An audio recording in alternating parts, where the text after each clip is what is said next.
Yo, people, welcome back to Football Carnage with me, grizzkhan, with the funny hat on. It's not a funny hat, it's a very serious hat because it's a very serious game to play. It's a very serious part of the season. And that's why I'm going to look serious without. Normally, I end up smiling and giving it away. Steve, don't fucking make me laugh. Go on, give us a smile. Nah, there's no smiling. I'm not smiling until tomorrow after the game. People, welcome. Pre-match carnage. Brentford, Burnley. We've done Brentford. We've done Burnley. Brentford versus Liverpool. And we're here to talk about all things injuries, all things Liverpool, all things Klopp's mood, all things our mood and lineups. We will try to get, ultimately, we'll try to get to a lineup that we think will bring us a much needed 3 points if we are to continue this race for the title. And it's becoming a race. It's becoming a sprint now. Last 14 games, am I right, guys? Last 14 games, 15 games. We'll try to work out how many points we need, how many wins we need. Joining me, I've got Steve Plunkett. How you doing, Steve? You all right? Yeah, I'm good, mate. Obviously, today's news on Ali comes as a blow. We'll get into that. It's probably not what we wanted to be talking about tonight, but kind of is what it is, and we'll have to do it, won't we? We'll have to get into it. We do indeed. And I've got Ben joining me as well. Ben, hope you're keeping well, my friend. Yeah, all good, thank you, mate. Was a bit more optimistic after the Arsenal game. You know, we're getting players back. We got Trent back, we got Szoboszlai back. Thiago was back for a whole 7 minutes, and you're thinking after that Arsenal defeat, okay, we got players back. We'll turn the corner now. But no, we're back to square one. In fact, we're worse than square one because Ali's gone down today. So yeah, I'm sure we'll get into it. We will indeed. And I've got Jerry joining me. Jerry, it's been a while. Always enjoyed talking to Jerry. Been trying to get him on so many times. He's so busy. But we finally got him. I try not to get Jerry on as well because, like, for me, no, I won't say it. For me, one of the most, like, handsome looking guys, like no, I mean it. Like, I try to keep me the most handsome looking guy on my channel. Do you get it? Like, I want the attention. I don't want Steve, like, Ben, I wouldn't have that right now. No, not even just these two guys. Everyone else on my channel, all of them. I'll take on all of them. Right? I can't have you, man, taking the limelight. But welcome back to the channel, Jerry, man. Always great chatting football with you. Yeah, man, I appreciate being on. It has been a long time, and I would have hoped it would have been in better circumstances. Not in regards to where we are in the league and stuff, but in regards to, as Steve said, the Alison news, which is yeah, we're gonna have to just wait and see how detrimental it could be to not only tomorrow's game but the season, depending on how long he's out for. So let's just get into it, man. Looking forward to it. Dylan Fletcher says that. Dylan Fletcher says, I love this new saying you got, Grizz, live and alive. It has to be. It has to be. Listen, we're live and alive. We're kicking, man. It's there, people. None of your businesses in the building. He says, smash the likes. Here we go again. Insert GTA meme. Steve, Liverpool in their last few months under this legendary coach, we would have loved to have a party atmosphere going into the last few months of this legend of a coach. What a time to be a Liverpool fan under his tenureship, under his managerial stint. But the Liverpool way, it doesn't allow us. We can't. We're tense. Everything's up in the air in terms of injuries. We're in, again, 4 competitions, biting our nails, and every game seems like a must. Would Jurgen Klopp have wanted it this way as well? No, probably not. Who would? I think you're right. I think there's a lot of speculation. There's a lot of anxiety in social media about things at the football club at the moment. But as soon as the whistle blows to start the game in Anfield, that's all forgotten. Everybody's 100% behind the team. Everybody's on board with what we're trying to do. I think we need to make a notable separation between the naysayers and the anxious ones on Twitter, and those that sort of more real, the grounded ones, the ones that go to the match, the ones that get it and understand it, the ones that have been there when we were great, been there when we were crap, been there when we're great again. You know, there's a way to manage this. There's a way to deal with this. We'd rather be where we are now than sort of having a party atmosphere, not challenging for anything. I think Jurgen Klopp wouldn't swap that for anything. And he's the most philosophical man on the planet. So the things that bother you and me probably don't bother him in the same way that they do us. Yeah, very true, very true. And it's just that time of season now where every bit of news is, if it's good news, is celebrated like mad and wild. This could be the turning point in a positive manner. For example, only was it about 10 days ago, guys? The return of Thiago Alcantara was seen as not almost, but like the Kevin De Bruyne return for Man City. Like, okay, they've got Kevin De Bruyne coming back. We've got Thiago Alcantara. 10 games of Thiago Alcantara could just get us. Fast forward 10 days, Thiago's out, Alison's out, Trent's out, Within 10 Szoboszlai's days, out. mate. 10 minutes for Thiago. We'll get into the people that are out and we'll get into the people that are returning. But it is the way of a Liverpool fan, right? Emotional roller coaster is being a Liverpool fan, right? How are you emotionally right now? Because I know you tend to go on quite a few emotional roller coasters, and I have to DM you and say, calm down, or WhatsApp you like. It's all cool, I think I'm better cool. now. I think I've aged now? quite well. Yeah, I think when I was like early 20s, I was absolutely shocking. But it's tough, isn't it? And I tweeted before the show, can we just have one stress-free day? Just one. That's all I asked for. You know, let's just have one day where we can have our best 11 away at Brentford and we can go there and get revenge from last season, because that's what I want. That defeat is still in the back of my mind. And, you know, like I said at the start, just on the little intro, after the Arsenal game, I was there, unfortunately. Not unfortunately, because it's never unfortunate to go to an away game. It's always a blessing, actually. But you know what I mean? We lost. We got battered on that day. And I remember coming out of that thinking, you know what? All is not lost. We've got returning players coming back. That's one of the toughest places to go. Up until that City game, we got a really good run of games on paper. So you get Trent back up to scratch. You get Dom back up to scratch. Thiago, who knows how much he's going to get to play. But all is looking all right. You know, we got that tough game out of the way. Yes, we lost, whatever. Burnley, we responded really well. Thought it wasn't a great performance, but again, seeing those boys on the pitch. But I knew as soon as Trent went off at half time, something was really, really wrong. You don't take Trent off at 45 minutes, especially when it's 1-1. For me, top 3 players in the team. You don't take him off when you need to win a game. So I knew something was wrong then. And then obviously 1 by 1, they go down again. Dom's back out, and now Alison's back out. And yeah, like you say, mate, it's just a roller coaster because there's so many ups this season. Then there's the almighty down of Klopp saying that he's going to leave, which is the worst. You know, that's worse than any injury, in my opinion. And then, you know, we get on a bit of form, then we get battered by Arsenal, then we got these fixtures coming up again. And it's like, you know, if we are meant to win this league this season, and if we do go on to win this league, it will be an incredible title win, because all the obstacles, again, that have come in our way, you know, Klopp saying that he's leaving, which only doesn't, I don't think it's a disruption as such as, you know, people are like, oh, why is the timing now? I think it had to be now, because when you're going to leave, inevitably the club are going to look for a new manager. Inevitably those leaks are going to come out, especially from Germany. So I saw that as almost like a positive, that there's going to be bounce. The fans are going to get behind the team even more so, and everyone's going to be up for it. Unfortunately, we're now several key players down, but I am going to try and find one more ounce of positivity from it if I can. Maybe this is just going to bring out the best of players, because Kelleher, he's had so much criticism this season, you know, when he's played in Europa League and cups and such, but I thought he had a really good game against Burnley. So if we can see that sort of Kelleher more often than not, he's no Alison Becker, he never will be Alison Becker, but maybe we can just get by if it's, you know, a couple of weeks without Alison. But I can't try and act like if Alison's out for the season and everything's going to be okay, because I don't think it will be. You said Jerry Ben says he's no Alison Becker. Is there anyone who's Alison Becker out there? Do you know, any team, any squad in world football would miss Alison Becker? But let's get back to the start of the week in terms of injury news and bring it kind of up to date. Trent comes back, plays the first half against Arsenal. Some say he's rushed back. Some say he made his decision himself. Some said we had no other option. Because let's recall, Conor Bradley was off because of his personal circumstances. Joe Gomez was injured. Sorry, had the flu, cold. We had no option. or did we?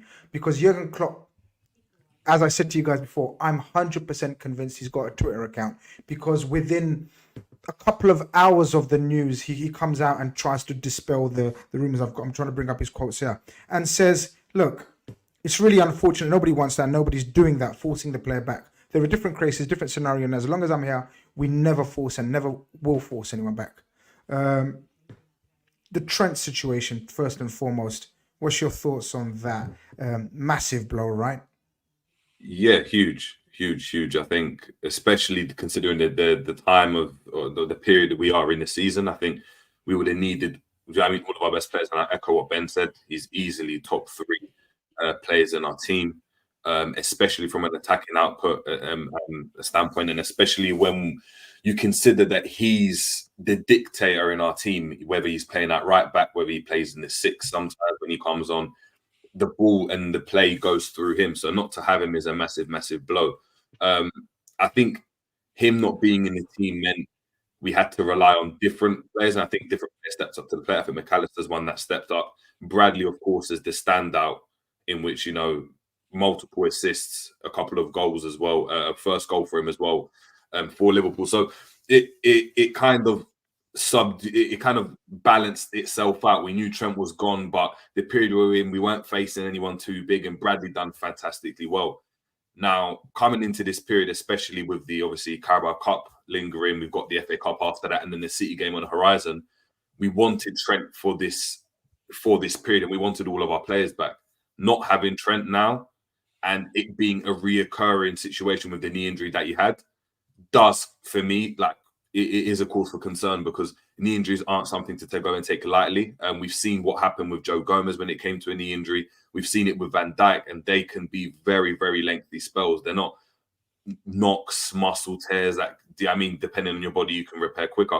If it's structural, it means that it's a problem. And look, we don't know how long Trent's going to be out for. There is no timeline. We hope he's back. Do you know what I mean? Soon, but you just never know when it comes to Liverpool and injuries. And yeah, he's going to be a massive, massive miss, man, a massive miss. We hope, obviously, that Bradley can come back and perform the way he was. And if he can do, then I think, not that Trent will be forgotten, because he will still be missed, but it will kind of soften the blow. The only question is, do we want to put all that pressure on a young 20-year-old that's just making his debut, especially considering we're going for a title race as well? We'll get into the options that if Trent is out for another couple of weeks, because Klopp has come out actually in the press conference and said he expects Trent to be available a week or 2 after the League Cup final, which is next Sunday, guys. Yeah, it's next Sunday, isn't it? Sunday, therefore, the game after that, is it City straight after the League Cup final? No, I think we've got we've got FA Cup, Southampton, and then it's City. FA Cup. So looking at it from a glass half full type scenario, we need him for that City game. But we don't only need him for that City game, Steve. We need him fully fit and firing for that City game. And we'll get into sort of what do we do with Joe Gomez and Conor Bradley, who goes in that right back scenario. But I want to come to you with the other injury blow. And for me, this is as equally as problematic as the other injuries, because I rate this guy very highly. His performances have had a little bit of a dip, but that's absolutely to be expected. Dominic Szoboszlai, but his off the ball running, his covering of spaces and positions and roles, and his ability to join in a pivot with McAllister when needed, and then also have the energy and drive to be on the outside as well of Mohamed Salah. If Mohamed Salah, no one else can do that in this squad, and therefore I think this guy will be hugely missed in the next couple of weeks. Jurgen Klopp was a bit more hopeful. Said he's touch and go for the League Cup final, which I tweeted and then had to delete because I wasn't supposed to say that. But exactly what I said. No chance for Trent. Dominic Szoboszlai, touch and go. He's crucial. He's become very crucial to this squad. Yeah, absolutely. And you make the point, you reference the point about off the ball. If you go and look at all the stats, what centre midfielders do across the Premier League, he's pretty much at the top of all of those stats for recoveries, for interceptions, for the tracking back. We know how fast he is because we've seen the numbers for that. So it's a big loss. And I think if you wanted to look at an area, one thing that sort of really identified that as a loss would be the Arsenal game. Yeah. When we tried Gravenberch and Gakpo down the right hand side, and it really didn't work. There was just nothing there. Bradley's an interesting one with Szoboszlai being out, because I think Bradley gives you a little bit more of an orthodox shape as opposed to it being inverted or trying to get in too much advance with people. And when he does go past the guy in front of him, he goes past him on the outside and tries to get around the back that way. So it's a little bit of a different dynamic. Unless Trent's 100% fit and absolutely flying, you're carrying him because he needs to be at that level. And you could see that in the first half last week that, was it flu? That's what everyone thought. As he manned up and said, I'll go, I'll be fine. I'm just feeling a bit under the weather. But there's like a niggle there, isn't there? So I don't know how long that's going to be. You can't tell with knee injuries. The first one was out for a month, wasn't he? But it was assisted by a break.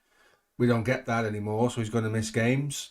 I'm not as worried as I was, because we've now got 2 left backs who are fit. Yeah. We've now got 2 right backs who are fit in terms of Gomez and Bradley. And I think Joe Gomez has been a bit of a revelation again this season, recovered to something like the form that we all knew he had. So I think, yes, Trent's a loss because of the creativity, because of the ability to dictate and run games from right back. But we bought technically minded midfielders in the summer. It would be worse if we were with the midfield we had last year, when Fabinho, Henderson and those guys, and Thiago to some degree, the way he had to play, not really guys are going to give you what you want going forward. McAllister plays balls through the lines. That's the first thing he wants to do, is look up and connect with people in and around the front line. Curtis Jones is probably right now the guy in the box seat, and it's who plays with Curtis in midfield now. Genuinely believe that. Boys, I can't remember the last time he gave the ball away. Genuinely can't remember the last time he gave the ball away. Give the ball away.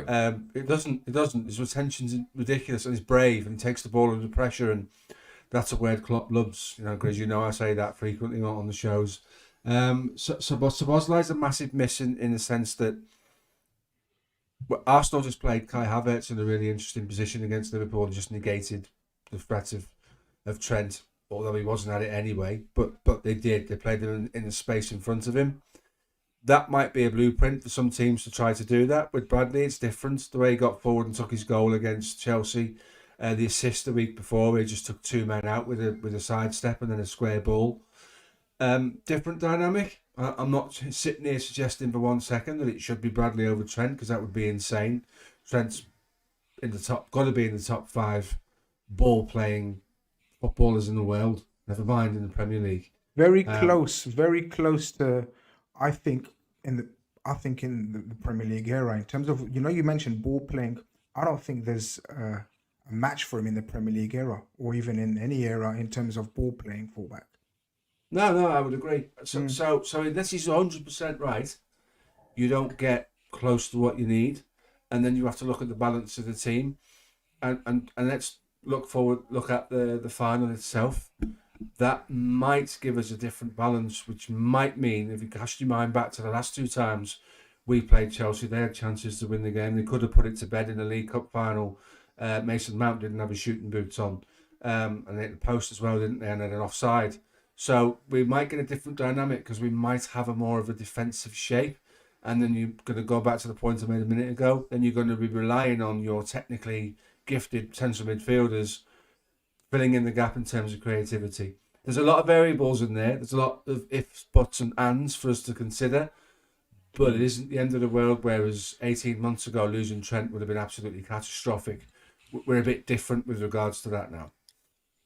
Ben, we started talking about the final and sort of when they'll be back and everything. And look, we've got no choice but to put that on the back burner, because tomorrow is huge. It's huge. Every game that we play now is like a cup final almost. We know what we're up against. We know the jeopardy. You drop points, never mind lose, you draw, and it seems like, good night, Arrivederci's finished, it's all over. That's the kind of peril at stake. We are tomorrow going to a stadium where not often that I've gone into a game thinking we're going to lose. In fact, never have I gone into a game thinking we're going to get thrashed. Yeah, I went to the community stadium last season and I said to my friends, "We're going to get thrashed." Yeah, and they were like, "What? Is this you? Are you like? Have you been smoking? Have you been drinking?" No, community man does neither. I just want to put it out there. So I didn't do none of that. But they were like, "What's going on?" I said, we're going to get smashed today. And so we did. It was the first time in the post-match show, Ben, I actually questioned the desire, the attitude, and even if Jurgen Klopp has the hunger for it. That was the first time ever. What a horrible game that was last season when we got a 3-1, defeat 3-1. Mm. Yeah, absolutely, mate. And even before we knew about the extent of these injuries, I tweeted like last week, this is a potential banana skin, and people have such short memories because there's loads of replies to that tweet saying we'll be okay, we'll be fine. It's Brentford, like with what we have, we should win. And I'm like, it's 12:30, which is already terrible because I know we've won over 12:30s, I believe, this season, but they've not been easy by any stretch. And yeah, I mean that's the midfield from the lineup from the last time out. I've just brought up people that are listening to it on audio only. I've just brought up the last season's lineup. Of course, I always use, as people know on this channel, This Is Anfield. Shout out to This Is Anfield, our good friends that let us use their website for the articles. Go check them out. And while I'm asking you, I mean, first and foremost, I looked at the height of that team when they were coming out. It was the Smurfs against the land of the giants. It was, honestly, I saw Oxlade-Chamberlain, Salah, Elliott, Thiago, Tsimikas. That's pretty much half your team. Everyone on the Brentford side, apart from Mwembo, I think was 6 foot. It's crazy. I knew exactly how the game was going to pan out. Did you? Yeah, I mean, I still back us in those kind of games. I didn't realize how bad it was going to get last season. You know, this game by game went on and thinking, oh, surely we're going to turn a corner now. Surely this is going to be the one where, you know, we get back on track. And like you say, we go to these sort of grounds and it just didn't happen. But I think someone just put it up there in the chat, to be fair. I think it's a good point. I can't remember who it was, but maybe we need to forget about that season because this season it is different and they have got a different mindset this year. I think that's undoubtedly so. And you're looking at some of those players there. You're looking at Darwin Núñez. I was even defending him last season, but it's more of a fully settled Darwin Núñez now. And even though he's not scoring game in, game out, which apparently is the standard now for a striker, if you're not scoring every single game, if you're not getting Erling Haaland numbers, then you're no good. Darwin Núñez is one of the most important players in this side. And if he turns up tomorrow, then I think we have a good chance along with the midfield. I think it's very different. But like I said, even before all these injuries came out and we knew the extent of them, I did have it in the back of my mind that it's Brentford away to 12:30. You know, Thomas Frank's a very good manager. He gets the best out of very average players, all due respect to Brentford, but they are. Ivan Toney's back as well. So it was always going to be a potential banana skin. And now with this news coming out, it makes me even more nervous. But like I said as well, if we want to win the league, if we seriously want this, if we want to have the best possible ending, then these boys will find a way. So that's where I'm at with it. Jerry, before I come off this screen and the horror show that ensued, we will try to, people in the chat, 200 of you guys in there, smash the like button if you haven't, subscribe if you haven't. We're going to get on to sort of picking tomorrow's team, but looking for in terms of redemption stories. And this season has been, Jerry, me and you done a couple of shows last season, and Ben was on as well, where we were so despondent. And we were looking at players and thinking they're never going to get back to their levels. There's been quite a few redemption stories. Now, amongst the ones that are very much expected to start tomorrow and absolutely have a point to prove are the two centre-backs from last season that played in this very game. And I thought it was probably the worst games of their season combined. I thought Khanage and Van Dijk, they won't be the same Khanage and Van Dijk tomorrow. Surely, Jerry. I mean, look, they as a partnership, they've been absolutely fantastic. That, let alone individually, I think we can all pick out. Do you know what I mean? Van Dijk's certain performances where he stood out, certain performances where Khanage stood out. We'll go back to the FA Cup where he was fantastic. I was at the Arsenal game as well, and albeit he got sent off, he still had a really, really good game, I thought. That together, they've just been really imperious. Actually, last season, it's very weird. I actually thought Khanage and Van Dijk actually didn't work together. I actually preferred Matip and Van Dijk together. I thought Khanage was a bit too rash. I thought he was definitely, obviously, amazing to have in the squad and someone for the future, but I didn't see them working as a partnership as long as Matip wasn't at the club. They've proved me wrong. They've been really, really, really good. We've got to hope that they can keep up those performances, especially with Tony firing, because Tony doesn't have to score to have a good game. Even in last season, he didn't score against us. Good point. But he still caused a lot of problems in terms of linking play. He didn't mind pulling over to Virgil van Dijk's side and really trying to link up play on that side. So, look, it can't be as bad as it was last season. The only worry for me is as a defensive unit, because of our style of play, we concede a lot of chances and a lot of shots. We take on a lot of shots on goal. We've got Kelleher in goal now. It won't be Alison. Will some of those shots creep in? Will that cause a bit of uneasiness to the back line? Because for me, they are a unit, aren't they? Alison, Virgil van Dijk and Konate, there's an understanding already. The mistake that happened with Virgil van Dijk against in the Arsenal game, so once a season. That's once every 3 seasons. That's just not going to happen regularly. Usually the communication's really it's on point. Having Kelleher in there, that's now supposed to step up, especially at this period in time, as you just alluded to, where every game it's crunch time. You lose a game, drop points, and it's bye. The title race, you're out the title race. So that's going to be the interesting point. But look, the positive spin on it is it can't get any worse than it was last season. So it's going to be a good game, a good battle between that direct type of football that Brentford are going to play, and obviously the 2 centre backs that are going to have to marshal that back line. Enough of the bad news. We've started off on a downside because it's good to address it and talk about it and get it out of the system.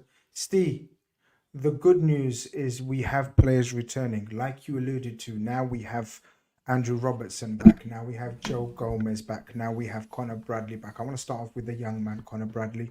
I'm going to put it out there. Me personally, and you lot can all have your own opinions, of course.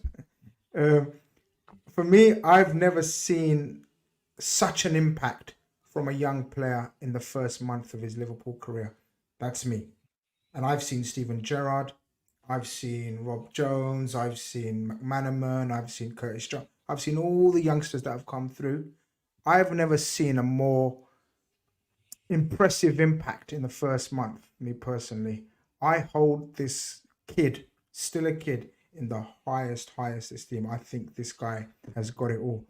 It will be a huge boost for him as well to be back after the desperately tragic news of his father. He will want to get back on that pitch and continue the stupendous form he was showing. Oh, absolutely. I think what works really well with him is that the loan spell at Bolton did him the world of good, and he ended up being sort of League One's player of the season in the entire league, 7 goals and 6 assists, I think it was, if memory serves me. That's done him really well. It's allowed him to develop as a footballer rather than doing it in the non-tackle environments of the unders at the football club, where they just don't. You're not playing against men, you're playing against other boys, and injuries and things, they try to avoid them. It's good grounding, but there's nothing quite like going and playing for someone. The Bolton's a good place to go because it's competitive, and they'll see themselves as being reasonably competitive. He's very good, I agree with you. Is the impact thing works because I don't think he's fresh into adult football because of the loan at Bolton. He's kind of, how could you not sort of big yourself up after getting the accolades he got in that season there and having the impact he had there? He played quite high for them. He played as a wing back more often quite high for Bolton. So from that perspective, he's really good going forward. As I said before, he likes to go around the outside. He's very good at link play, can play the balls across into the central areas. He seems to pick the right pass at the right times. It's a real bonus for the football club that he's come through and he's as good as he is. It doesn't, for me, sort of suggest that we should push Trent into a midfield role at the expense of somebody else. because it's that joining in at the back of the midfield where we overloaded the extra man in midfield that makes the difference, rather than matching in man for man with somebody else. I don't think you get the same player. So it's going to be interesting how this works for Connor, with being an understudy to, as you said, Grizz, one of the finest ever to do the right back position, in the sense of all the things that he does. We talk about Dani Alves being this, that, and the other. Whenever you saw Messi pick up the ball on the edge of his own area and beat 7 men and score, he got a 3-yard pass from Dani Alves. So all of his assists are a bit like that. Do you know what I mean? So, yeah, brilliant start, brilliant young player, massive future ahead of him. The conundrum is, how do you potentially find a way to include him and Trent in what we're seeing at the moment under Klopp? And obviously we know that's not sort of for the medium or the long term, then difficult. If it's a Xabi Alonso, you know what Xabi Alonso does with his fullbacks, his left back is his biggest goal threat. So yeah, it's an interesting set of situations that could arise. But I'm with you. This lad's been an absolute revelation. He's a brilliant footballer, and he won't be overawed by it. And he'll probably play in the final, and he will be fine. We have a better shape defensively when he's in the side, I think, because we asked Trent to go and be brave and create chances and not worry about the defending, whereas this lad doesn't have that responsibility. So yeah, I'm here for it. I want to see him develop. I want to see where he gets to. I want to see how good he can be. And for me, that starts tomorrow. By the way, Andrew's woken up from New Zealand, lady sat him and then he's like, Alison, what's happened? What did I miss? Just go back to sleep, Andrew. Sorry, just go back to bed. Sorry, mate. Sorry to break it to you. None of your business reminds me. He's definitely had the most impact for a young defender, but Fowler was that guy when he came into the first team. Still remember his 5 versus Fulham in the Cup. I absolutely do none of your business. Fowler, for me, will still remain the best finisher I've ever seen in my life. Period. But Fowler scored that 5. I'm talking about the month. I said overall in the month. So Fowler did score that 5, but I don't believe he scored again for a few games and didn't have the impact overall in every single game that this guy's had. This guy has been a revelation in every single game. So yes, Fowler, what an impact. Like 5 goals from a kid, and you can see he's going to be special. And also, it's just my opinion. It's not fact or gospel.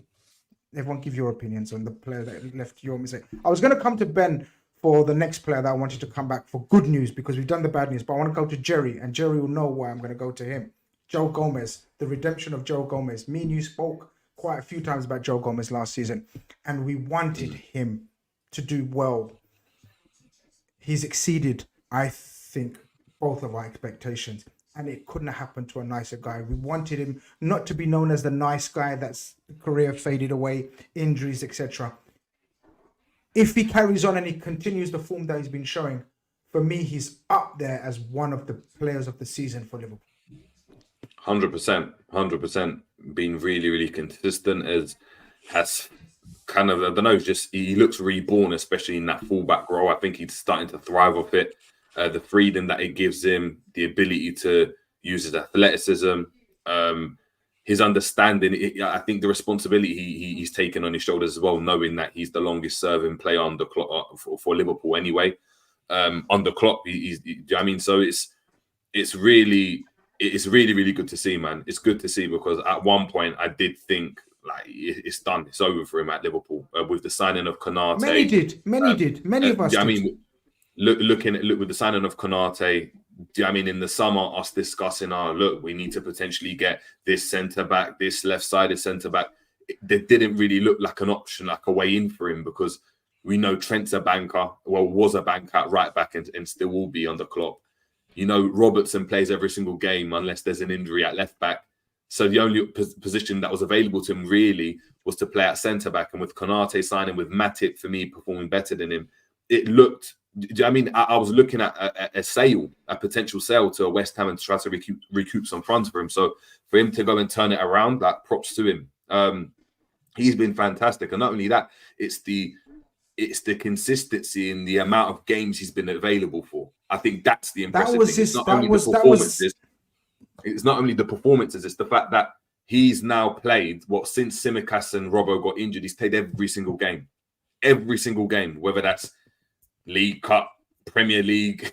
He just played every single game. And usually this is where Gomez breaks down. This is where you hear, niggling injury, okay, ankle sprain, whatever it might be. He's just been perfect. And I touch wood, I don't want anything to happen to him. But that's really shocked me. And look, he's 100% one of the players of the season. If I'm being honest, he's pushing for an England recall again with the Euros coming up. I don't want him to go though. I don't want him to go. Yeah, allow him, please. But for him himself, just for him personally, it's for him to get that recall will be good for him. And look, like props to him, man. Props to long may it continue. Long may it continue. Joe Gomez has been a wonderful story. They don't deserve him after what they did to him with the Sterling situation. No. Exactly. Bun the England chat. Don't Gareth Southgate carry on picking. I don't even know who he picks these days, man. Whatever. Ben Mee, is he picking Ben Mee? I don't know. No, actually, don't say Ben Mee. Ben Mee's playing against us tomorrow. He's going to have a man of the match performance now. But whoever he's picking these days, man, carry on picking your players. Ben, there's Robertson, of course, and we've discussed him as well. Robertson's massive. But there's a certain Egyptian that I don't think has been talked about enough. Obviously, everything else has overshadowed it. All the bad news has overshadowed it. A dark cloud hangs over us because of the Alisson, Szoboszlai, and Trent situation. 3 massive, huge players.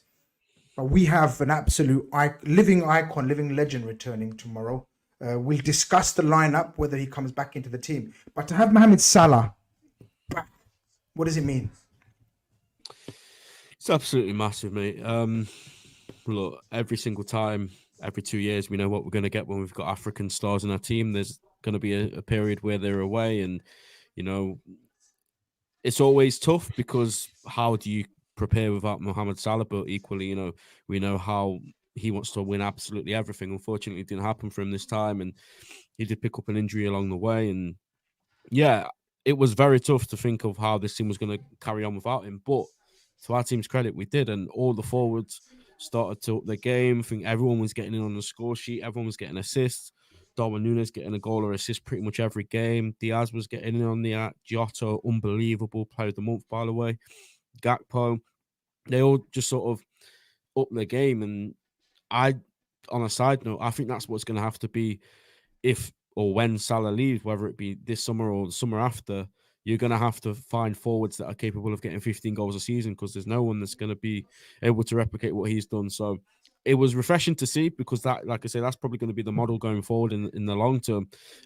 But Salah himself, it's the biggest boost we could have asked for right now. And, the fact that he's still second, I think, in the top scorers this season and no one's managed to overtake him whilst he's been out for a month.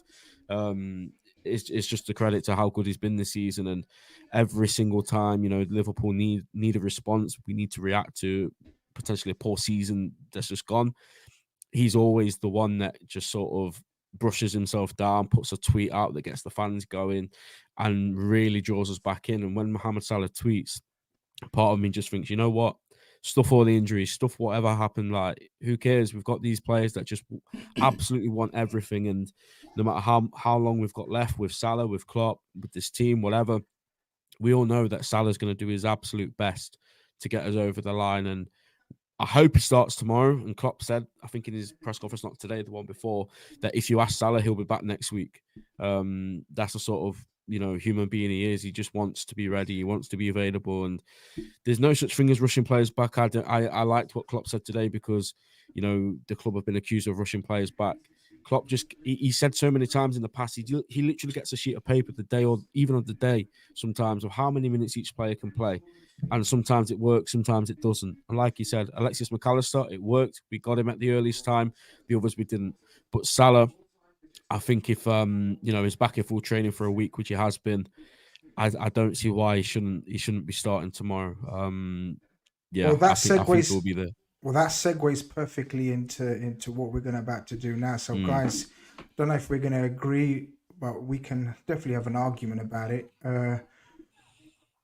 All right, so we know the goalkeeper picks himself. Steve, while I type in Kelleher and everything else, where are you at with Kelleher? It's quite a job that we didn't sell him, right? After all. Yeah, you're not kidding. Seems to be a very prudent choice to keep him now, didn't it? I mean, we could be facing these games with Adrian in goal, which, Woo! we don't want to go there, do we? We don't want to think about that right now. But don't do that to me, Steve. Last time you made me go brrr was we were talking about our front five, and that was positive. Yeah. This is a negative. Brrr. So don't do that to me, Steve. This is an opportunity for him as well, because I think we're all sort of reconciled with the idea. The question will come into everybody's mind again in the summer. Certainly, if he gets more game time, and he might end up playing twice as many fixtures as he's ever played for Liverpool this season, due to injuries and things. He's a good goalkeeper. He's had some questionable performances. Ben referenced it before. I think he's taken some criticism. The goalkeeper that played in those league and FA Cup finals hasn't been that goalkeeper, but there were some good signs recently. Some really good, smart saves early on that kept the opposition out. He's a very good goalkeeper. What he is absolutely sensational with the ball at his feet. He's much more competent with the ball at his feet than Alison gives me the collie wobbles when he gets the ball, because he lets the ball go at exactly the last millisecond that he can. So many times. And I'm thinking to myself, Jesus Christ, that was close. And I don't want to feel like that. Kelleher, having been an outfield player, and you could see that in the penalty he took in the League Cup final, he's very, very comfortable with the ball at his feet. If Alisson's injury problems continue in the way that they have, and he does get injured a lot for a goalkeeper, there still might be a case where the club persuade Kelleher to stay. Is he better than what else is available out there at the moment? Who knows in terms of a number two? We spent a long time, didn't we, telling everyone who was prepared to listen, we've got the best number two goalkeeper in the world off the back of 2 cup finals. And then the form fell away a little bit. What he needs to have, Grizz, is a presence. I don't get a feeling of presence around him. He looks like a boy band member for me a little bit. Looks like the fifth member of Boyzone, doesn't he? Who never made it. They binned him off because he was crap. It does. He looks like that. Alisson's a big fella. When he comes on the pitch, he exudes that confidence, and that's something that you learn and you deal with over the years and what have you. But I don't think Kelleher's got that yet. Ask the central defenders how more confident they feel when Ali's behind them. That's the best goalkeeper in the world, and on one-on-ones, that's the best goalkeeper ever in that regard. So he's decent. He's good enough. He's good enough, and you're going away to Brentford. Alison doesn't like physical games. Cast your mind back to West Ham away when they loaded up the box and they scored and he chased the referee down the pitch trying to get a free kick. He has a problem with physical games. He doesn't like it. And this is what this is going to be. So this is Kelleher's opportunity to sell himself to some degree, if that's what he wants to do. And just really to make sure that whatever's left of the season, or however many games he has to play, that we can rely on him. And I'm okay with it. I am genuinely okay with it. The 10 lads in front of him will be the ones that go and win football matches. We need to not give him a busy day. And when he is called upon, he's a decent shot stopper. His distribution's really, really good. He just hasn't the presence of an Ali. He doesn't exude the confidence of an Ali. He might be what physical sides look to say, let's really load it into the box. Let's really put this kid under pressure because he doesn't play very often. But I think we need to back him and get behind him, because I think he's a decent backup keeper. I was actually at his debut in the League Cup at Milton Keynes, a proper wet and cold Milton Keynes on a Tuesday night. James Milner captained the side at left back. I remember, and I tweeted straight away after the game. I said, "This guy exudes composure and confidence," and that's exactly how he's continued. I totally agree with you with the presence, though. He doesn't command enough presence for me, and tomorrow it's going to be crucial. I'm not sure, obviously, feel free to give your opinion, guys. What does Klopp and the coaching staff say to him tomorrow in terms of how to handle it?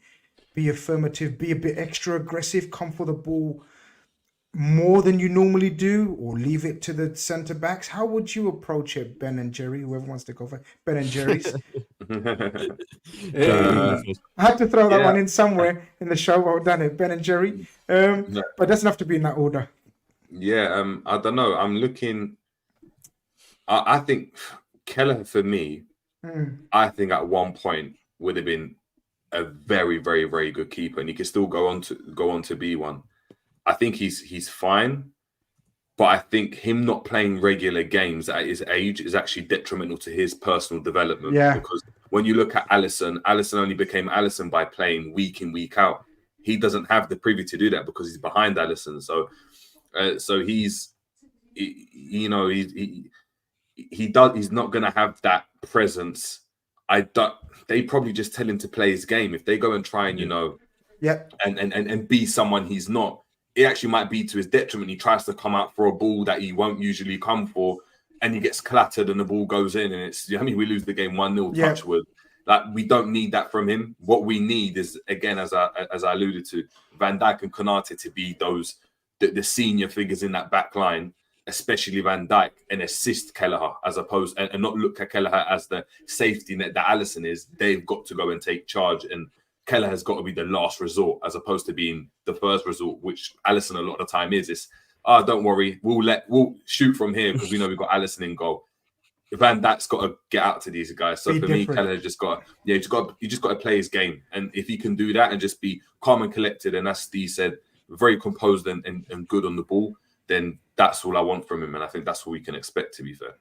Ben, I've named the obvious choices that we know are going to be cert, right? Unless, God forbid, someone wakes up with an illness or a flu tomorrow, please. Right. I've done a 4-3-3 setup first and foremost. I'm going to come to you. I know you don't, I know you don't like really tacticos, but I'm going to pretend you're a tactico. And are we changing the formation for tomorrow in any way, shape, or form?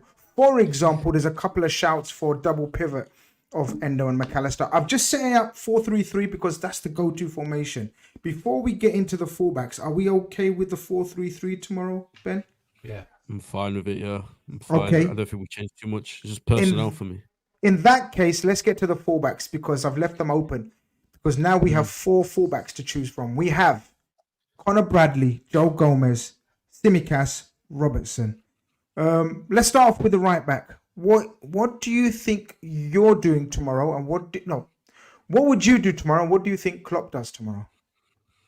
I think it's Gomez at right back, to be honest. I think if Bradley only returned to training this week, he's probably missed 4 sessions, maybe even more. So I don't know how often they train. So from the top of my head, based on that, I would probably say it would be Robbo and Gomez. Whether Bradley came back and looked like he never went away, which he was saying that's what he wanted to do. He did a little interview after he won the Liverpool Player of the Month, and that's what he said he was aiming for. So, but based on sharpness and freshness, I think I do think it will be Robbo and Gomez as the fullbacks tomorrow. And also, if we need more defensive stability, and I know people question Robbo's defensive ability, but I think with Robbo as well, you get the leadership and the experience and the know-how, which, if we remember back, I know we don't want to do this, but remember back to last season, we're probably going to need tomorrow for a lot of the game. I think that, as well as Bradley missing a few sessions, I think that probably makes sense as well. Does anyone have any objections? Steve, would you approach anything differently? Because Gomez has been before his flu, he was fantastic at left back. Is there a case of maybe Gomez at left back and Bradley at right back, or Robertson is a must in terms of experience? And also, guys, I think it's crucial we factor in height tomorrow. But what do you think, Steve? What would you do in the fullback area, and what do you think Klopp does? I'm going with Bradley and Gomez. Gomez at left back, Bradley at right back. And the reason why is when Bradley's advanced and going around the outside of whoever plays right midfield, that all shifts across and becomes 3 centre-backs, which is easier to deal with transition, which is easier to deal with long balls into the front line of Brentford. And you're quite right from set-piece perspective as well. You've got 3 centre-backs on the pitch that will need to mark us in their zones as centre-backs. I'm not convinced Robbo's at it yet, 100%. It's the signs. I don't think he's at it yet. And I think first thing we need to do is build a platform to win the game, and we'll do that with what we know we've been doing well. For me, there's nothing wrong with what Ben said. It's just my opinion. And then maybe when the game's won, then we can reintroduce Andy Robertson for half an hour, and maybe bring Bradley off and shift Gomez to right back and do it that way. I just think don't change what's been working, and it doesn't need fixing, does it? And Gomez on merit alone probably deserves to start at left back. That's why we played him when we signed him, and everyone was going, "Oh, look at this left back. Actually, he's a right-sided centre back, but he can do a job there anyway." And we've seen when those two have played, it's Joe Gomez that inverts instead of Bradley, and that might be a feature as well in terms of, he's quite good on the ball, isn't he?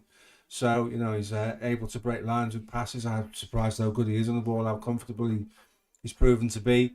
So I probably wouldn't change it. And I think when you're 18 years old, if you miss 4 sessions, it doesn't really matter, because you've got that natural energy and that natural fitness anyway. You don't have to work for it when you're that age. And, he'd be on the crest of a wave winning the Player of the Month. How do you reward someone who wins Player of the Month? Not necessarily for me by sitting him on the bench. You've got to build on that. You've got to nurture that and grow it and make him realise there's a reward for being that guy, and that is stick him in, stick Gomez on the other side, and then look at the 60-30 scenario, because we've got some big games coming up. He has made a wonderful case. Ben has Very made an good case. excellent case Very as well. good No, case. Ben's case was excellent as well. Jerry, I love a panel that disagrees, but makes very valid points, and so no one can say, "Oh, you're chatting absolute wham." Are you going to chat absolute wham? Are you going to make a case for your fullbacks? Go ahead. Who are you going for the fullbacks tomorrow? And why? I originally, because I'd done my preview yesterday, so this is before the Alison news. I actually was going to go and play Bradley and Robertson, and the reason why I was going to go and do that is I'm not, and I hear your point for saying we need to go quite tall and go quite big. I don't like us trying to go and compete with what that team's really good at doing. I want us to focus on our game, and I thought that having two fullbacks that are really going to stretch the pitch by bombing forward, and then having a McAllister and an Endo who I had in my midfield, who would come and get the ball and almost act as a double pivot, would mean we'd always have 4 kind of blocking the central areas for the counters, but then really can get up their 5 at the back, because they will drop to a 5, and they've done that against City. That for me would then allow our wingers to then cut inside, which means that they're playing in their favourite positions and they're not having to hold width. And we'd actually have natural width from Bradley and Robbo. I hear Steve's point about, Robbo not being 100% up for it. But I think, he's an experienced player, and we need to start getting him minutes if we're going to want to have the option of using him for the City game. And I thought the earlier we can do that, the better, albeit, the Brentford Community Ground is a difficult game. So I would have went with, Robbo and Bradley. With the Alison news now, it's made me a bit more weary in terms of, corners and so forth. So I'd probably go Robertson and Gomez at right back, purely because it gives us a bit more defensive stability, and then Bradley can always come back in, because Bradley's going to be a bit more adventurous as he naturally is. I don't know if that's the right course of action to do, as Brentford are going to try to catch us on the counter, and I don't think that's the best. So I think we have two. I think Ben went for Robertson and Gomez too. Yeah. You've been saying Robertson and Gomez yeah. too. Steve's gone for Bradley and Gomez. I don't know how to decide this one. Yo, what's good? Sends in a super chat. Appreciate the support as always. Yo, what's good? He says it's not the occasion for Bradley. Brentford gets too much joy backups every time they face us, and we are too susceptible from set pieces too. I disagree with the occasion thing, because he was absolutely fine against Chelsea, who are, let's be honest, a much better team than Brentford. But and Arsenal. My argument was only because he's potentially mistraining. If he's available, then I would probably start him. I'm gonna, because I'm the hostess with the mostest. I'm gonna go Bradley. Yeah, I'm gonna go Bradley, and I'm gonna go Robertson. I think Robertson's leadership especially in this run up. Where have I gone? Sorry. Especially in the final run in, Robertson for me has to play as many games as possible. That's not taking anything away from Joe Gomez, who I think has been impeccable, like impeccable. But I just think Robertson for balance, and I'm going to come on to why I think Robertson, because we're going to, the way we set up in midfield, and I think Bradley Steve won me over with his Player of the Month. He's going to be absolutely buzzing to get back on the football pitch after the week he's had. I personally would have picked Gomez because of the height factor and the physical nature of Brentford. And Tony does like to drift onto that left side. Normally he bullies or tries to bully Trent on that side. Gomez is a different animal this season. So I personally would have done that. I think Jurgen Klopp fully trusts this kid, and I think he's going to go Bradley, and I think Robertson is going to try to give as much minutes as possible, try to get him in rhythm for the run into the league. But that takes us up to the midfield, guys. It's very obvious McAllister and Endo and Jones, or is it? Ben, I come to you. Sorry, next.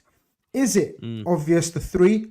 Or is there a case, because let me remind you guys, he tends to play Gakpo against Brentford, just for the height factor. Are you doing anything different this time around? No, I think it's the midfield that you said. And then if that's the case, then what are you doing? Are you playing Endo in the 6 on his own, and then McAllister sort of to the right, or Jones to the right? No, I think you keep everyone where they are. I think McAllister has to play on the right, but I think it's got to be a bit different to Szoboszlai, because, like you said, Grizz, there's nobody that can cover that ground. There's no other midfielder that's a physical beast like Szoboszlai. Like, the guy is just he's a monster. He's amazing technically, but physically he's just so powerful, and you don't really get that. And McAllister is absolutely incredible technically, probably bar Thiago the best we have, but that side of things he doesn't really have, which is why maybe there is going to be one or two tweaks.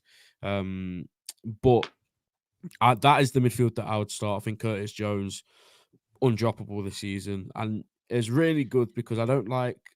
In fact, no, I do like to be proven right. Who doesn't like to be proven right? But all last season I was going on, and I know you hate spaces, Grizz, and you've stayed clear from them for a while now, but I was getting so much stick for telling people to just stick with Curtis Jones. Like, we even heard Steven Gerrard say it as well. The same thing. Just give him time, give him a chance. The kid's 20 years old. In a team that wasn't functioning either, by the way. And this season, he's been one of the best players, if not the most consistent player on the pitch every time he's played. So he's undroppable. Endo comes back, which we haven't even spoke about, by the way. I don't think. The return of Endo you're is, right. It's a big boost, and McAllister did an incredible job whilst he was away. But I love Endo. I've ever since he came in, it wasn't what I wanted. I'm not going to sit here and pretend when we signed him I was ecstatic and I was over the moon. But he started off. I don't think he was great, but every single time he's played, he's got better and better and better, and the confidence he has now is incredible. And I am confident with him as the 6. I think we've just got to try and keep as much as the ball as possible, and we'll be sound. I think if it becomes a bit of a physical battle, that's probably where we'll struggle there. But on paper, at least it does look a very strong midfield. Steve, are you doing anything different, setup-wise or personnel-wise? Ben's, of course, opening statement has been very strong. No, I think that what we see on screen there is out to be. When Endo doesn't play, McAllister does, and Szoboszlai plays, we don't play with the 6 for me. We just play with a deep line midfielder. And if you look at McAllister's heat map, it's not that of a 6. Endo is a 6, and will give you that protection in front of your back 4 for the quick counter attack. And I'm okay with that for the purposes of tomorrow's game. So we will play with the sitter as someone who sits a 6, if you like. Be interesting because McAllister has grown so much into that role. The last time we put him in there as a number 8, I don't think he was particularly effective. That will change, and when we brought him in, we did shows about this, and we thought he would rival Curtis Jones for the left side centre midfield role. yet the likelihood he's going to play on the right because of personnel, and I don't know how he'll adapt to that. He should be fine. He's a world class. He's perhaps not a world class footballer, but he's getting on to be that guy. He's a very good footballer and technically very, very gifted and adept at doing lots of things. So, yeah, I see that. I think that midfield picks itself. I don't think there's too much options to do anything else. The Gakpo thing sometimes works. Sometimes it looks a bit weird. Sometimes it looks a bit disjointed. It looks more weird than works, I think, so far. Yeah. Unnatural, It looks a bit isn't it? weird. Unnatural. Yeah. What he is good at is looking after the ball, and he can take the ball under pressure because he's physically strong. So you get that physicality from him. But then I go back to Jerry's point before, and I've long been an advocate of Liverpool doing what Liverpool do, and not worrying about staying how the opposition set up and giving it 20 minutes to try and contain them. We need to win games of football rather than manage games of football for me, and go and do what we do well. If we do what we do well, we win that game of football, end of. If we sit off and give them an opportunity to show us what they've got, which we have a tendency to do, and I can never understand it. That's the one thing about Brendan Rodgers I liked. It's not many. The one thing about Brendan Rodgers I liked was he went after you with everything he had to offer right from the word go. And Arsenal were probably the side that suffered the most, and Norwich as a result of that. So I want to see a little bit of that. I'd like to see Liverpool impose their will on the games rather than being reactive. Reactive in football is a dangerous place to be. So I think that midfield picks itself.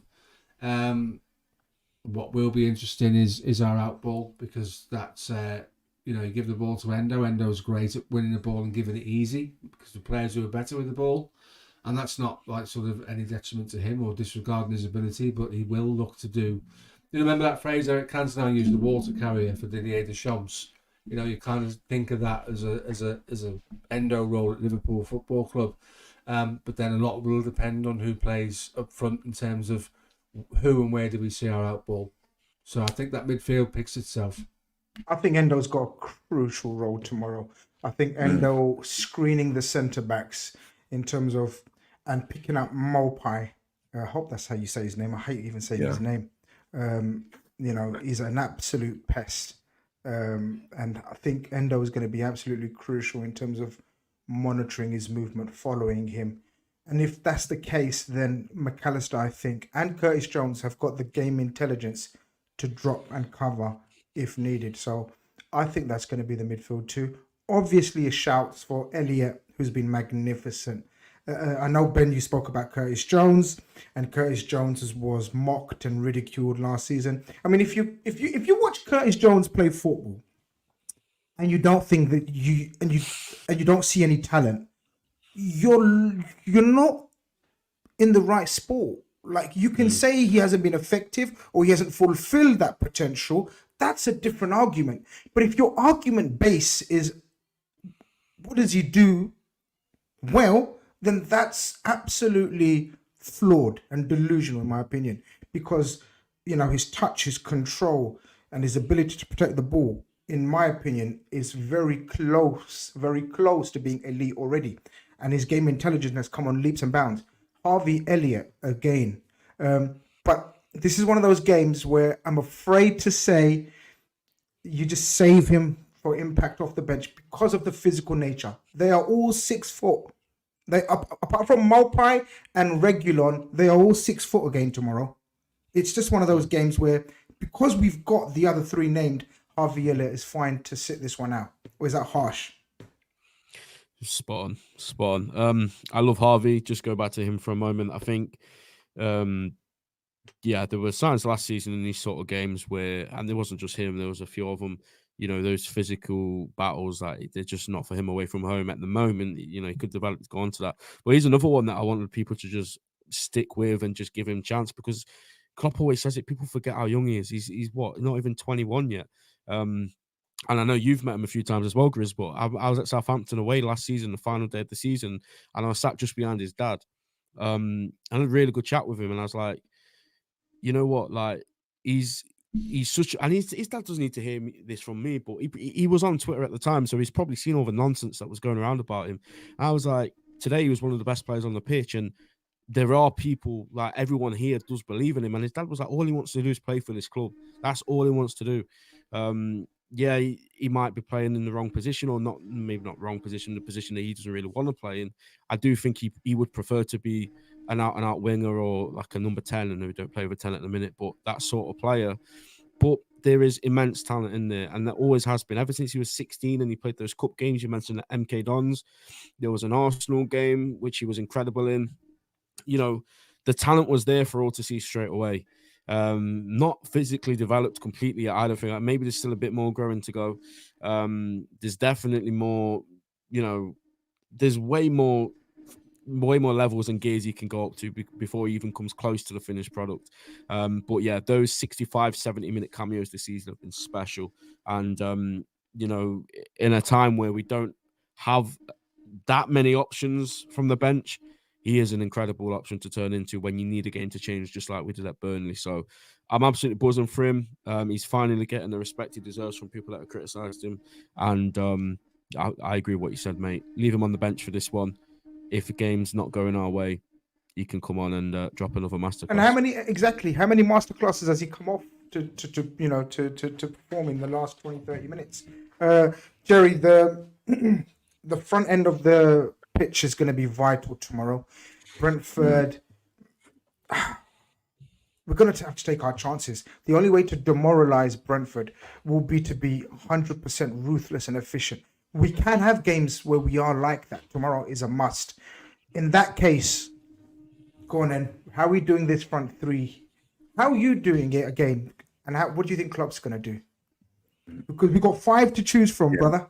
Yeah, I would definitely go, especially like again with the Alisson news. I'm not taking any chances. For me, Salah, according to obviously reports, he's fit to start, so he goes straight into the team.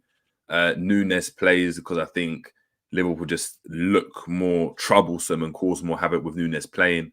Where though? I think Nunes will start on the left, and I think Jota will start down the middle, and I think they'll just rotate in game. I don't think it will be, you know, I'm playing out on the left and that's all I'm doing. Especially looking at the fullbacks we've got on the pitch. If they're getting high and wide, it will then allow our strikers to kind of roam around and get in more central areas. So I'm probably going to go either or, but Jota, Nunes, and Salah on the right for me. I know Diaz is getting, he's performing okay. I think he's getting back to the levels that he in certain games that he once was at. But you know, I don't think he's hitting the heights yet. Gakpo, I think he's having an identity crisis at the moment because he's not playing in his favoured position, which is obviously on the left. He's been asked to kind of be a rotational piece. So for me, that's the team we've got to go with. Jota's a banker. He has to play because he's just, you know, player of the season in the player of the month in the Premier League, scoring a lot of goals, clinical. And, you know, Salah, he's another one that, again, as Ben said, you can just change the game in an instant. You can, do you know what I mean, turn up when you need him most. And we're going to need that from the off. If we want a chance to fall to any of our forwards, it is Jota and Salah, so they have to play. And then Nunes is the one that just causes mayhem. So I think that's the front three, and I wouldn't go with anyone else, to be fair. And hopefully they can do the job.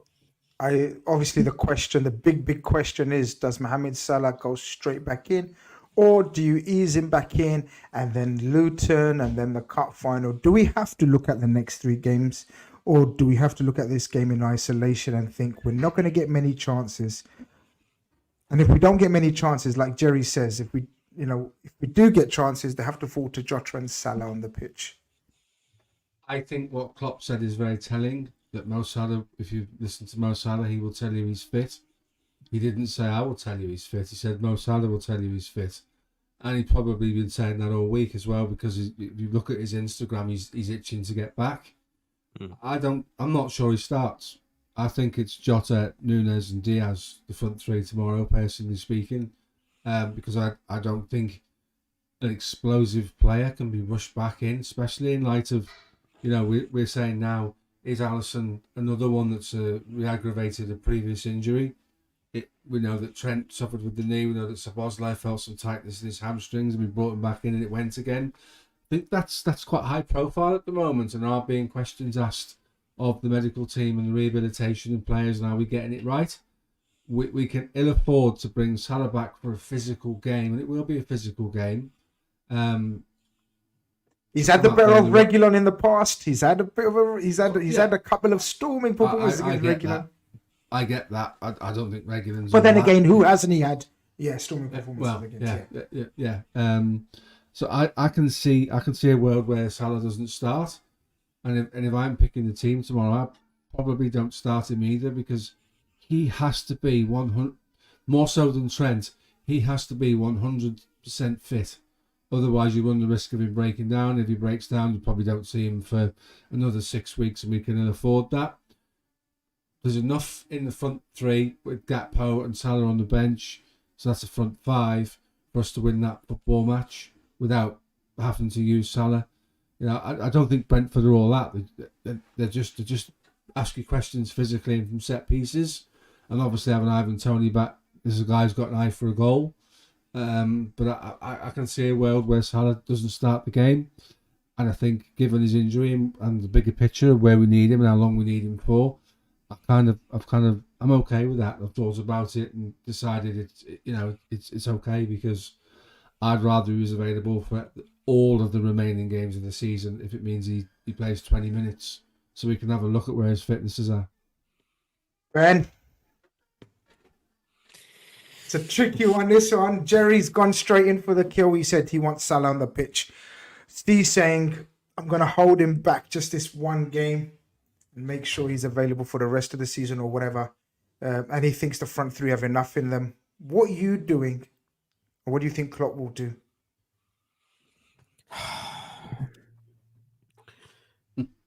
Give us 60 against Brentford tomorrow, and then Luton Town, you can stay at home, and we'll hopefully be able to get by at home against Luton with Nunes, Diaz, Gakpo, Harvey, whoever. I don't care.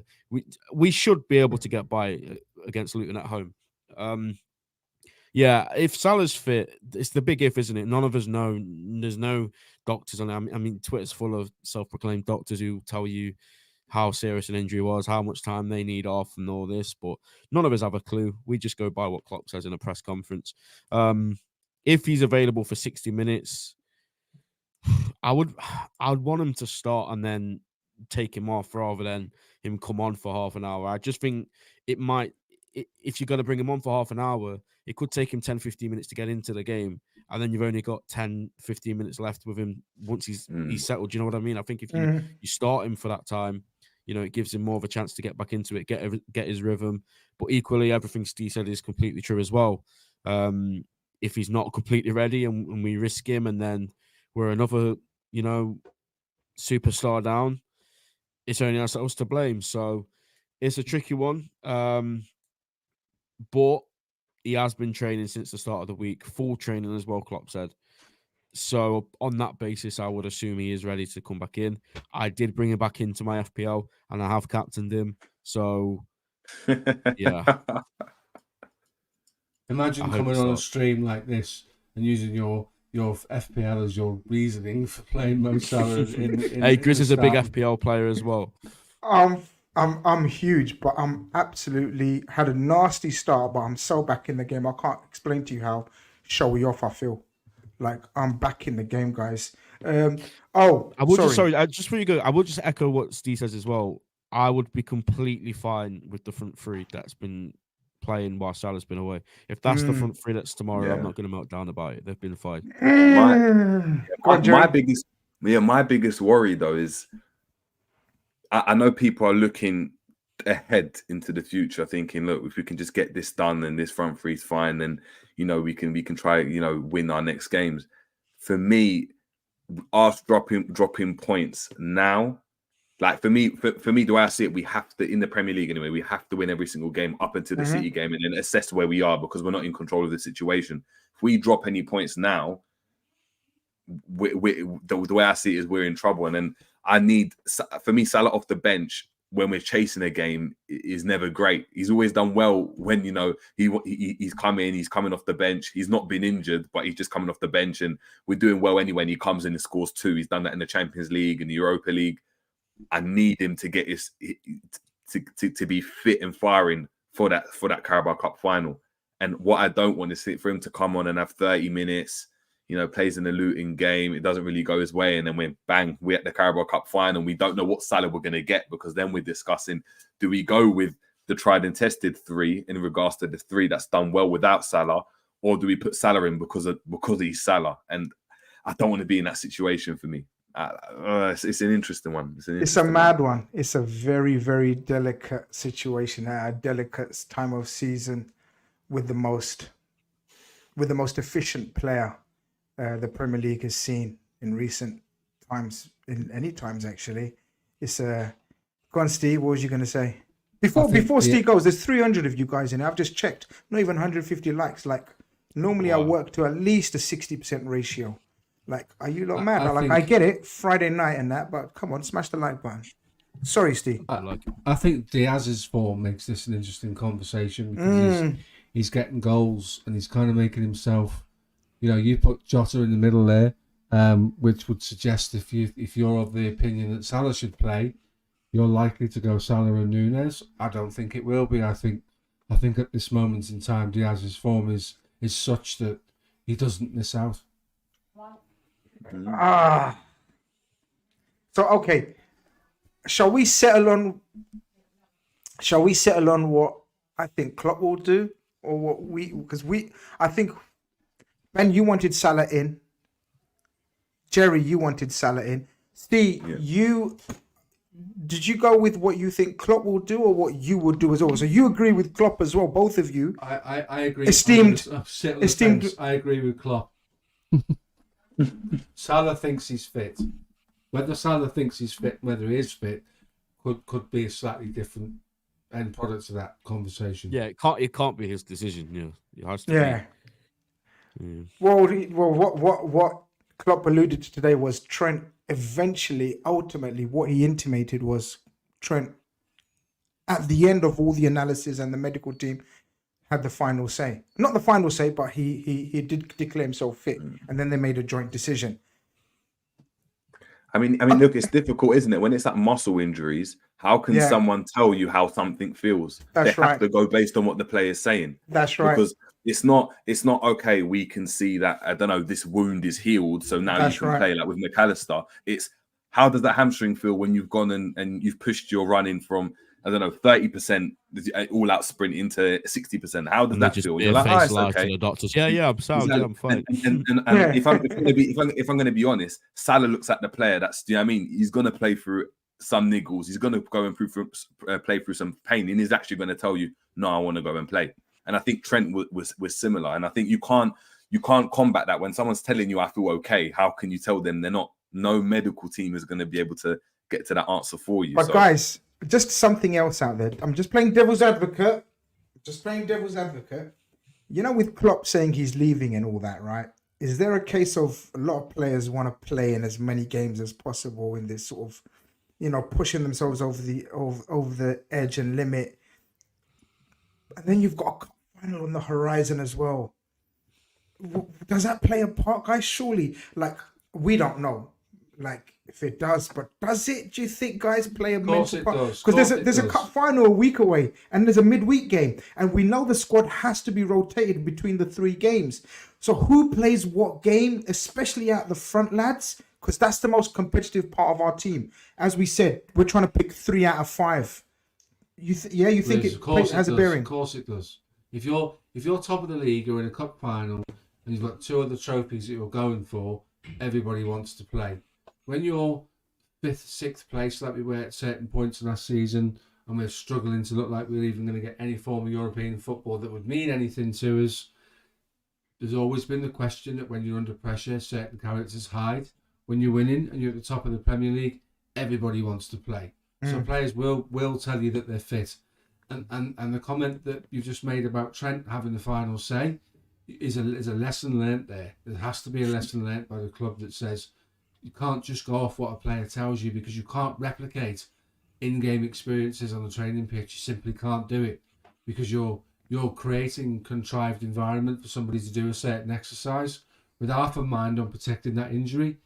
A game gives you all the things you don't want when you're suffering from an injury in terms of twisting and turning and straining the area that's been injured. So I don't think we can go with the idea that if Salah says he's fit, Salah plays. This has to be a club decision for the longer period in terms of. Imagine losing him for 2 months after this game. Imagine sitting here in a conversation like this, saying, "Why did we do it?" Because yet again we listen to the player. The club will know whether Mo Salah's fit to play. He is a terrible guy to have around your club when he's not playing. He just wants to play football. He wants to be the talisman. He wants to be the guy out there leading the way for everybody else. Very, very acutely aware of his position in world football, his position at the football club, and the fact that he wants to be the guy that leads you. But I think common sense has to prevail. If he's not 100% fit, we can't prove that, then if those lads can't go to a game against Brentford and win, then should we be having a conversation about title challenges? Agreed. What do we agree then? What did you agree? You said agreed, Ben, but what did you agree? No, I agree with the last. Most of what he said, yeah, but the last bit especially, you can't go there with. If we go there, with Nunes, Jota, Diaz, and don't win, then there is questions to be asked because those guys have been fine up until now. So, what's the difference for tomorrow? This is what I think. Paul Joyce tweet. Go on. Jurgen Klopp was asked. It's about Xabi Alonso. Jurgen Klopp was asked about Xabi Alonso's impact at Bayer Leverkusen and was full of praise, describing him as the standout coach in a new generation of managers. Well, there you go. Sorry, I thought it was going to be an injury thing. There you go. I'm going to... What have I done here? Oh, I know what I've done.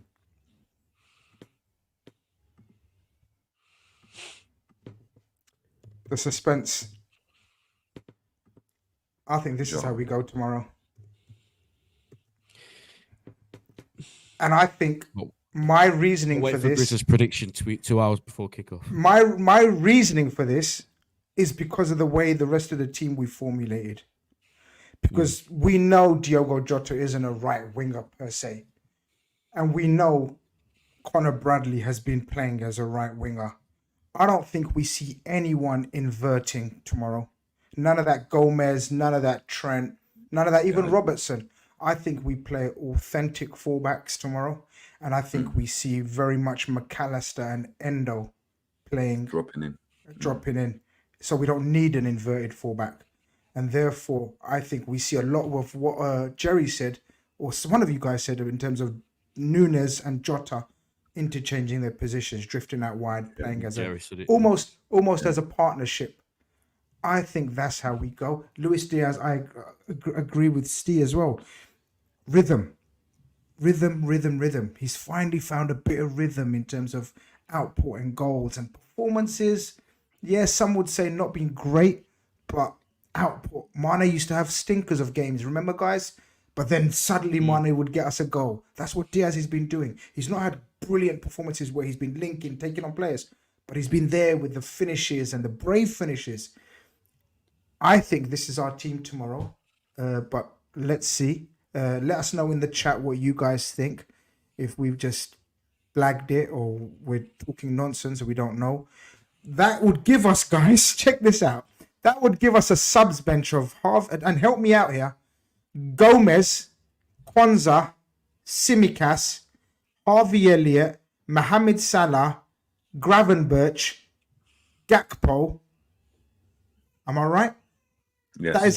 That is our subs bench tomorrow.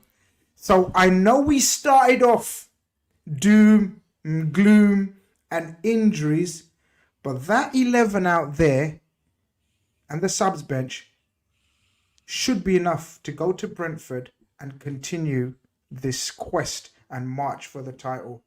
Guys, I'm going to thank you all. Of course, I'm going to thank Jerry, Ben, and Steve, of course, for participating in today's show. I don't really normally do Friday nights, and especially pre-match, but I really wanted to speak, and I couldn't have chosen a better crew to speak with. I really enjoyed tonight's show. Thank you very much, guys. Steve, obviously, thanks for getting but me on, Jerry mate. and Ben, thank you very much, guys. No worries. Lads. Good to be on.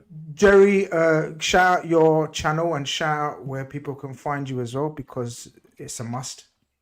Yeah, at the Jerry James Show. So the at's just down below here. On Twitter, on X, on Instagram, on YouTube as well. So if you wanna check me out, then yeah, have a look, man. But happy to be on. Appreciate it.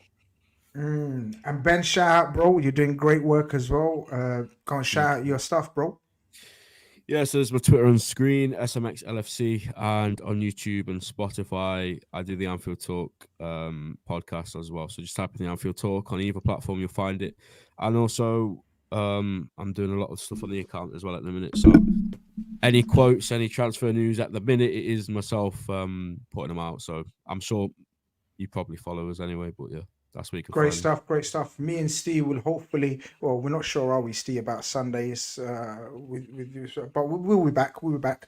Of course, you can catch Steve on Red Fellas on Sundays, and of course, you can catch Steve on Redmen TV as well. I don't need him to tell you. You guys already know. That's been the pre-match to Brentford versus Liverpool. It's huge, guys, tomorrow.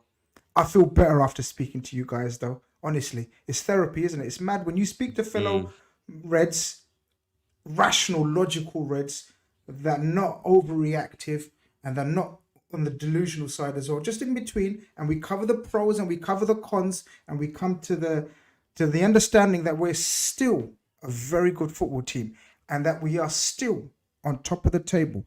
And tomorrow, if we win, we go 5 points clear. Let's hope all this goes to plan. Thank you very much for joining us. Smash a like on your way out if you haven't already. Peace, love, and tranquility.